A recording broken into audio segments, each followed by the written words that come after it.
Kalimantan, Indonesia, pulau ketiga terbesar di dunia, tempat tumbuhnya 15.000 spesies tumbuh-tumbuhan di tengah habitat yang beraneka ragam.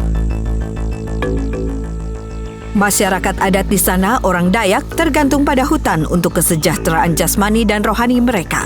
Namun masyarakat Dayak kini merasakan tekanan akibat adanya perusahaan kelapa sawit dan pertambangan yang menerobos masuk ke tanah mereka.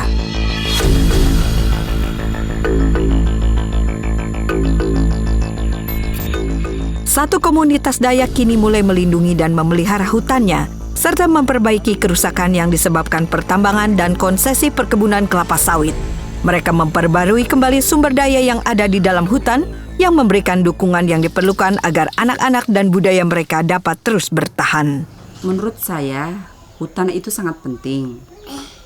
Karena bagi kita masyarakat adat, kita hidup dari hutan dan tanah. Tanpa hutan dan tanah kita nggak bisa hidup.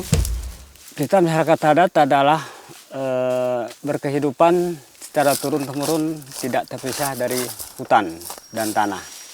Maka oleh sebab itu kita menganggap hutan dan tanah sebagai ibu bapak kita yang melihara sejak dari kecil sampai besar. Misalnya kita mau berburu, hutan masih luas. Kalau kita mau cari ikan, kita turun ke sungai memancing. Jadi kita tidak usah beli ikan. Kalau musim berladang, kita tidak ada namanya susah ngatur tanah untuk ladang. Musim madu mudah mencari madu. Jadi tidak ada merasa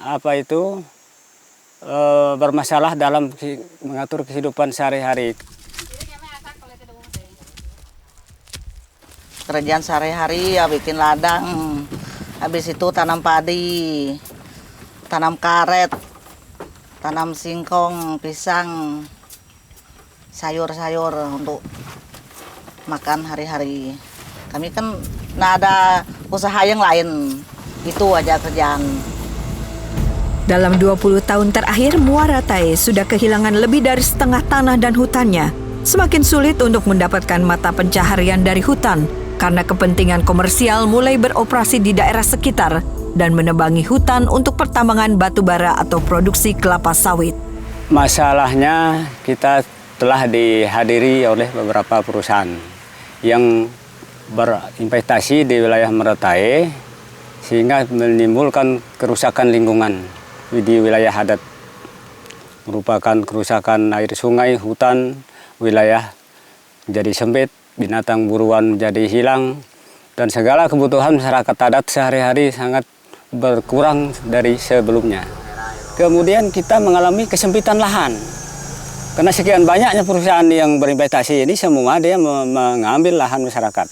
Baik secara jual beli maupun gusur paksa. Jadi segi hutan juga kita mulai kekurangan ramu-ramuan obat-obat tradisional untuk kayu bangunan dan sebagainya sudah berkurang karena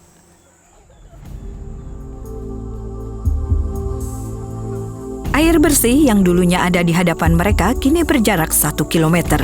Didorong karena kerusakan-kerusakan ini dan adanya ancaman langsung terhadap masyarakat mereka, Petrus Asui mendirikan kelompok masyarakat adat Muara Tae tahun 1993. Misi kelompok ini untuk melindungi hutan yang masih tersisa dan identitas budaya yang ada di dalamnya.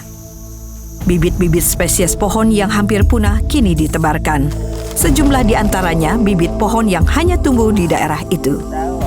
Perjuangan ini juga ya dikatakan berhasil untuk menyelamatkan hutan yang tersisa. Total hutan yang kita pertahankan yang masih bisa diselamati sekitar 4.000 hektar. Kelompok masyarakat adat Muara Tae telah menghentikan pembukaan lahan ilegal di wilayah mereka. GPS dipakai untuk menandai garis batas tanah mereka dan memasang tanda peringatan agar orang tidak masuk ke daerah yang dilindungi. Mata pencaharian yang berkelanjutan juga diciptakan. Diharapkan bahwa hal ini akan dapat mendukung perjuangan mereka menjaga tanah dan cara hidup mereka. Kalau menurut saya, berjuang itu sangat penting. Kalau tidak ada seorang berjuang, nah siapa lagi yang masa depan anak kita? Sementara generasi penerus kita butuh hutan dan tanah.